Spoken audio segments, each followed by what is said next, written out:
Никого не ждете?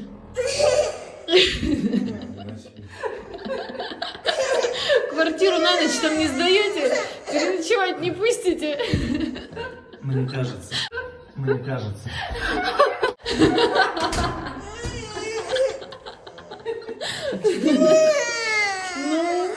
Ну, я тоже такого мнения. Привет!